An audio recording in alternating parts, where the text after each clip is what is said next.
kepada baginda Nabi, ada sebuah kisah bahwasanya dikatakan oleh para ulama kita bahwasanya sholawat Nabi itu adalah gurunya orang yang tidak pernah punya guru. Artinya dalam keadaan kita sibuk sekali, busy dengan office of kantor, dengan kerjaan kita setiap hari, hingga kita mungkin susah atau sulit untuk hadir di perkumpulan-perkumpulan yang bermanfaat, tapi dia selalu bersolawat. Maka solawat bagi orang tersebut akan menjadi guru bagi dia. Suatu ketika ada satu orang ini hanya tukang bersih kayak tukang jam semacam itu, saati tukang jam. Kerjanya adalah hanya kerjakan jam. Cuman dia solawat terus, solawat banyak, solawat. Suatu ketika bermimpi ketemu baginda Nabi. Dan dalam mimpi itu dia berkata, "Wahai umatku," disebut fulan, "jika engkau bisa hidup di pagi hingga sore," maksudnya jika engkau bisa menjalani hidup tanpa ada kedengkian dan kebencian di dalam hatimu kepada umatku, maka lakukanlah. Itu adalah termasuk sunnahku, dan siapa yang menghidupkan sunnahku akan bersamaku nanti. Engkau akan bersama aku di surga. Terbangunlah dia. Setelah dia terbangun, terbayang baginda Nabi mengatakan seperti itu. Mulai saat itu dia berusaha untuk tidak punya kebencian dengan siapapun. Suatu ketika datang seorang alim membetulkan jam. Alim itu muhaddis ceritanya. Lalu bercerita, "Ya Syekh, saya boleh tanya?" "Tanya apa?" "Saya bermimpi ketemu baginda Nabi SAW dan beliau berkata bahwasanya ya ulam ini istata'ta," dalam bahasa Arab, ini istata'ta an tusbiha wa laysa fi qalbika ghillun ala ahadin minal muslimin. Wahai umatku, dia berkata kepada baginda Nabi, berkata kepadaku, "Jika engkau wahai umatku bisa menjalani hidup tanpa ada benci dengki kepada umatku, maka lakukanlah itu, termasuk sunnahku. Yang menghidupkan sunnahku akan bersamaku nanti di surga." Justru yang alim tadi bertanya, "Kamu punya amalan apa itu? Kamu belajar apa?" "Saya tidak bisa belajar, saya sibuk, saya cari nafkah. Saya tidak bisa belajar, saya tidak bisa datang ke sana kemari." Sang alim muhaddis berkata, "Ketahuilah, yang kau dengar itu adalah engkau diajar langsung oleh Rasulullah." Itu hadis Nabi SAW, bunyinya begini, "Ya hulam ini istata'ta an tusbiha wa laysa fi qalbika ghillun ala ahadin minal muslimina faf'al fa innaha min sunnati wa man ahya sunnati fa kana ma'i fil jannati." Sampai berkata, itu hadis Nabi. Iya, itu hadis. Dan begitulah kisah orang berbanyak salawat. Ada seorang anak muda yang umurnya 14 tahun, tapi sangat mencintai baginda Nabi SAW. Maka impiannya adalah selalu melihat wajah Nabi. Kalau dia berjauhan itu tak senang hati. Dia ingin melihat wajah Nabi. Sehingga tampak dari wajahnya selalu tersenyum dan tersenyum.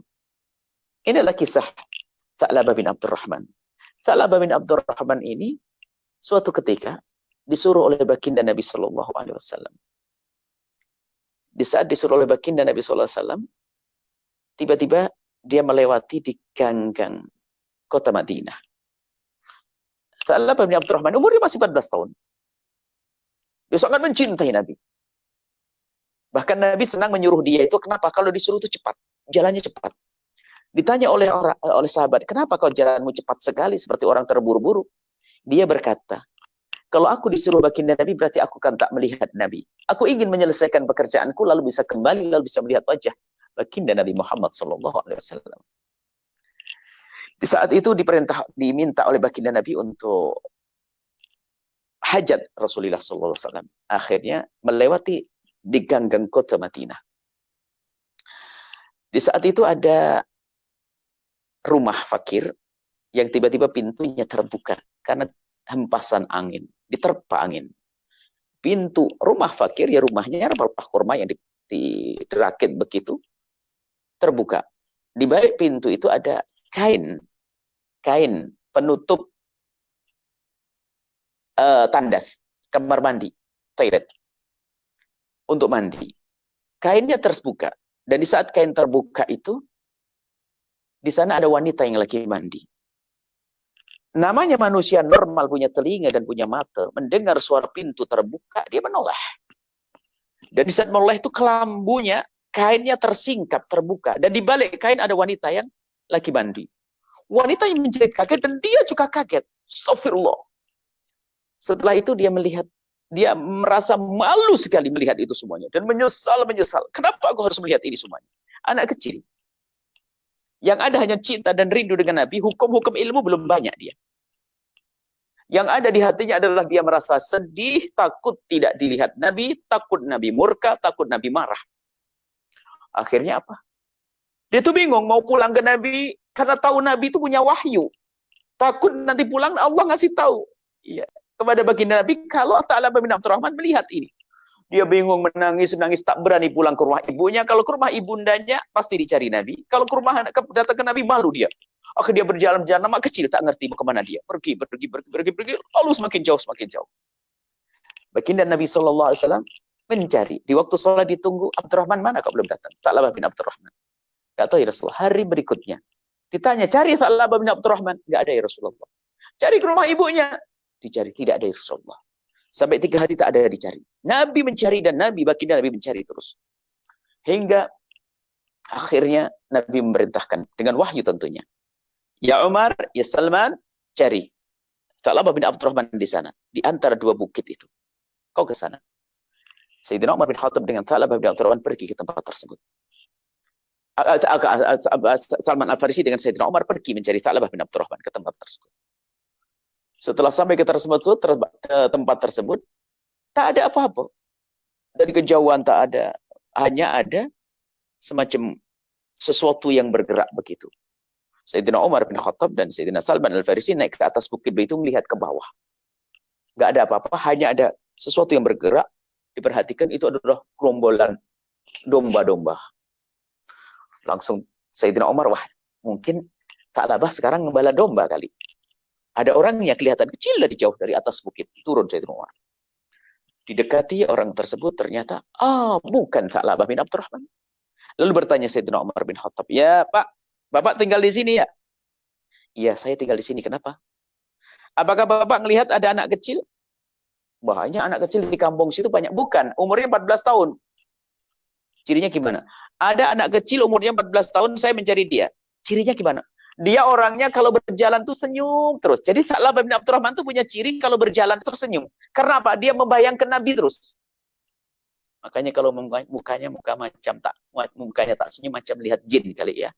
Makanya Nabi itu besar wajahnya senyum. Jadi upayakan kita tuh selalu bisa senyum mengikuti gayanya baginda Nabi SAW. Dia kalau berjalan senyum terus. Jadi anaknya kecil umur 12 tahun dia suka senyum terus kalau jalan senyum. Kata pengembala domba ini, oh, kalau itu tak melihat. Aku melihat ada anak umur 14 tahun, saya tak kenal dia. Dia orang mana tak tahu. Cuman dia tak mudah, tak senyum. Tapi dia nangis. Suka nangis tak. Sayyidina Umar berkata, wah bukan dia kali. Cuman dia barangkali dia, Nabi mengatakan di sini, baginda berkata, mungkin iya. Di mana Pak orangnya? Itu di atas bukit sana itu. Ngapain? Setiap menjelang maghrib dia ke atas sembunyi di sana. Dia ketakutan seperti ini. Oh baik. Saya akan lihat ke sana. Oh jangan. Kamu jangan ke sana. Kalau kamu ke sana dia akan lari. Dia takut sama orang. Lalu bagaimana Pak? Saya ingin tahu dia, kata Sayyidina Umar. Sayyidina Umar bertanya, gimana agar aku bisa melihat dia? Kau sembunyi di balik batu. Nanti anak itu menjelang maghrib, setelah saya akan istirahat, akan datang. Dia minta susu. Dia datang, lalu aku kasih susu. Setelah minum susu, dia naik lagi. Dan dia naiknya buru-buru. Minumnya buru-buru langsung naik lagi. Sayyidina Umar sembunyi di situ. Setelah Sayyidina Umar sembunyi, turun betul ada anak kecil. Sayyidina Umar memperhatikan, menjelang maghrib masih ada remang-remang, ada cahaya matahari. Setelah dilihat begitu, semakin dekat, minum. Dikasih segelas susu, minum. Minum. Setelah minum, Sayyidina Umar semakin mendekatkan wajah beliau, ternyata betul, ini Tha'labah bin Abdurrahman. Sayyidina Umar menyeru, Tha'labah bin Abdurrahman. Kaget dia, siapa kau? Aku Umar. Ya Umar, kenapa kau datang ke sini? Apakah ada wahyu turun mengatakan Tha'labah melakukan dosa? Tha'labah langsung lari naik ke atas lagi. Dikejar Sayyidina Umar. Dikejar sampai dipegang. Lalu dibawa pulang dipaksa. Dinaikkan di atas kendaraan, di atas kudanya. Dibawa pulang, dipaksa. Perjalanan jauh ini. Sampai di rumah Tha'labah sakit. Dan setelah Tha'labah bin Abdurrahman sakit, sebelum sampai rumah di perjalanan sakit, karena sakit oleh Sayyidina Umar, dikembalikan ke ibundanya. Dan tidak bisa berjalan. Diserahkan ke ibundanya, ini anakmu. Lalu pergi ke baginda Nabi Sayyidina Umar. Sayyidina Umar melapor kepada baginda Nabi dan bercerita, Ya Rasulullah, saya sudah ketemu dengan Tha'labah bin Abdurrahman. Mana dia? Sakit ya Rasulullah. Sakit? Iya ya Rasulullah. Apakah perlu saya bawa ke sini Rasulullah? Tidak. Kata baginda Nabi. Aku yang akan datang ke sana. Aku akan lihat dia. Baginda Nabi datang ke tempatnya Tha'labah bin Abdurrahman. Diketuk pintunya mengucapkan salam. Tha'labah bin Abdurrahman ketakutan di dalam. Ibunda yang bersilakan masuk ya Rasulullah, silakan masuk. Tha'labah bin Abdurrahman menutupkan wajahnya ke bumi. Takut melihat Rasulullah. Ya Tha'labah, aku Rasulullah. Iya ya Rasulullah, aku dengar, aku tahu ya Rasulullah. Tapi aku malu. Lemas. Kenapa ya Tha'labah? Ada apa dengan kau? Tidak Rasulullah. Lemas sekali Tha'labah bin Abdurrahman. Oleh Rasulullah dipangku. Diangkat kepala beliau, diletakkan di pahanya Rasulullah. Paha mulia baginda Nabi. Jadi kepala Sayyid Tha'labah diletakkan di paha suci baginda Nabi SAW. Di saat diletakkan di paha suci baginda Nabi, Tha'labah menurunkan kepalanya langsung. Diturunkan lagi. Dinaikkan lagi, enggak mau. Kenapa itu? Biar kau duduk yang enak di bangkuanku, kata Rasulullah. Tha'labah berkata, tidak ya Rasulullah. Kepala ini tidak pantas duduk di bangkuan sucimu ya Rasulullah. Memangnya kenapa kau Tha'labah? Kau telah melakukan apa? Karena kepalaku membawa mata yang telah melihat sesuatu yang Allah murkai ya Rasulullah. Kenapa ya Tha'labah? Apa yang kau lakukan?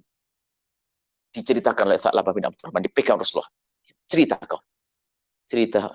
Setelah Nabi mendengar cerita, lalu Nabi bertanya, Tha'labah, aku sudah dengar cerita darimu.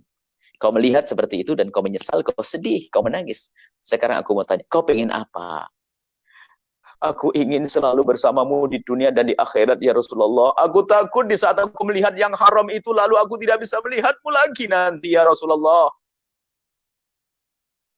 Lalu kau minta apa lagi? Aku minta Allah mengampuniku.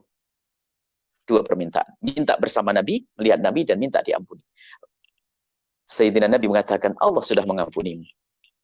Karena kau melihatnya tidak sengaja. Satu. Yang kedua, engkau akan bersamaku nanti di surga, melihatku di surga. Setelah itu Tha'labah berkata, ya Rasulullah, kenapa Tha'labah? Aku merasa bahwa di antara kulit dengan dagingku ada semut yang merayap. Ada semut yang merayap ya Rasulullah. Ya Tha'labah bin Abdurrahman, itu tandanya kau akan wafat, ajalmu sudah dekat, akan dicabut nyawamu. Ucapkanlah kalimat thayyibah, la ilaha illallah. Ucapkan la ilaha illallah. Nabi mengatakan, Nabi membimbing, Nabi mentalkin, la ilaha illallah. Ditiru, la ilaha illallah. Kemudian setelah itu, tutup usia. Meninggallah Tha'labah bin Abdurrahman di pangkuan baginda Nabi. Matanya ditutup oleh Rasulullah. Kemudian dimandikan oleh Rasulullah SAW. Disolati oleh Rasulullah SAW. Kemudian diantarkan jenazahnya oleh Rasulullah SAW. Bahkan di saat Nabi mengantarkan jenazahnya, Sayyidina Umar datang, Sayyidina Abu Bakar datang. Dan Nabi berjalan dengan jinjit. Jinjit itu adalah mungkin bahasa Jawa. Jinjit ada dengan kayak berdesak-desakan begitu. Lalu sahabat Abu Bakar bertanya, ya Rasulullah, kenapa engkau berjalan seperti itu, seperti berdesak-desakan? Padahal tempat kan luas ya Rasulullah. Nabi menjawab, demi Allah aku melihat malaikat datang mengiringi jenazahnya Tha'labah bin Abdurrahman.